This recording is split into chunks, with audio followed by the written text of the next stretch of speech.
Bon dia a tothom, aquí em teniu passant una mica de fred, i és que ens trobem a la regió de Nagano. I avui us porto consells essencials per sobreviure i gaudir del fred, i també per no trencar-me el cap ara que estic caminant per un camí que està glaçat si veniu als mesos d'hivern al Japó. Som-hi!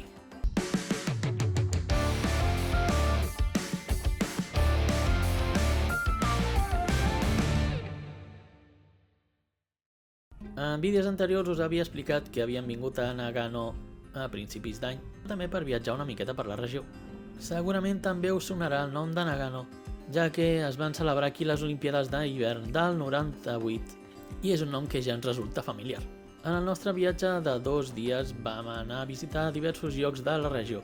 Ens vam allotjar a la ciutat de Nagano, així que també vam fer una mica de turisme per la zona, visitant el temple Zenkoji, passejant i sopant pel Shotengai, i poc més, ja que en 2 dies havíem de fer moltes coses, com anar a visitar el castell de Matsumoto, el parc dels micos de Jigokudani i també relaxar-nos a l'onsen. És realment la primera vegada que faig turisme per la regió de Nagano, ja que les altres vegades que he vingut ha estat per anar als resorts d'esquí, per fer snowboard amb els amics. I ara som-hi amb els consells per sobreviure a l'hivern al Japó. Roba tèrmica. Capes, moltes capes de roba, ja siguin jaquetes impermeables, sobretot si aneu a regions nevades o aneu a practicar snowboard.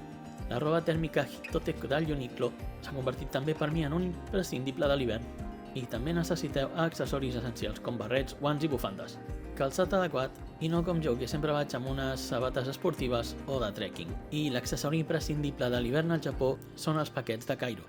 Aquests sobres, al fregar-los, desprenen calor durant diverses hores, i així podeu anar escalfant-vos les mans o posar-vos-els, si són en forma d'enganxina, per sota la roba i enganxats a la pell, i us ajudaran a mantenir la calor del cos. En quant a alimentació, i si us trobeu per la regió de Nagano, s'han de destacar plats com el soba calent, el nabemono, com podria ser un bon shabu-shabu, i no us oblideu de les begudes calentes que podeu trobar tant en konbini com a les màquines de refrescos que hi ha per tot el Japó. En quant a allotjament, i per fer una mica més autèntica l'experiència, si podeu, trieu allotjar-vos en un ryokan i que tingui onsen. No tinc imatges d'un onsen, així que us deixo amb aquest, que és el que gaudeixen els micos. I en quant a transport, si bé us podeu moure tant en autobusos com en trens, el millor és que agafeu un cotxe de lloguer que us permeti més llibertat de viatjar. I ja està, realment, sobreviure a l'hivern és el mateix a qualsevol país. Abrigueu-vos molt, mengeu coses calentes i no feu el mico sobreestimant el fred. Si us ha agradat aquest vídeo, doneu-li al botó de m'agrada, escriviu a la secció de comentaris si heu viatjat mai per Japó a l'hivern, si teniu algun consell que sigui original per combatre el fred, i si encara no ho heu fet, subscriviu-vos al canal, que és gratis. Ens veiem al proper vídeo. Fins aviat!